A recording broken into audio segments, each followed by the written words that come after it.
श्री गुरुचरित्र अध्याय 4 माता अनसूया म्हणजेच अत्री ऋषींची धर्मपत्नी, अत्यंत पतिव्रता.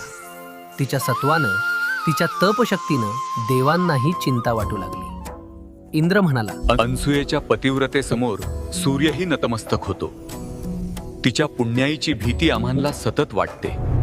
एकदा नारद मुनींनी देवलोकात फिरत असताना माता अनसूयेची स्तुती केली आणि देवी सरस्वती, लक्ष्मी आणि पार्वती यांना मत्सर वाटू लागले. आणि मग माता अनसूयेची परीक्षा घेण्यासाठी, तिचे पतिव्रत भंग करण्यासाठी ब्रह्मा, विष्णू, महेश यांना भिक्षुकांच्या रूपात अत्रींच्या आश्रमात पाठवले. त्यावेळी अनसूया एकटीच.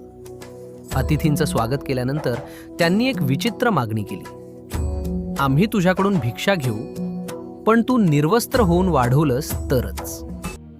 अतिथी उपाशी पाठवणं पती धर्माला विरुद्ध आणि विवस्त्र होणं पतिव्रतेला प्रतिकूल. परंतु तिच्या मनात एकच विश्वास, माझ्या पतीच्या तपश्चर्येची शक्ती माझं रक्षण करेल.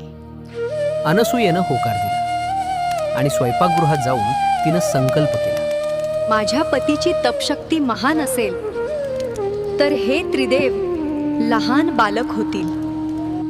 आणि आश्चर्य, ती बाहेर आली तर समोर लहान बाळ रडत होती.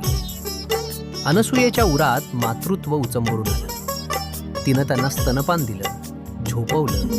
ती त्रिदेवांची माता बनली. मध्यानी अत्री परतली. पाळण्यात झोपलेली ती 3 दैवी बालरूप पाहून तेही चकित झाले. देवांनी स्वतःचा खरा स्वरूप उघड केला आणि म्हणाले, अत्री अनसूये, पाहिजे तो वर मागा.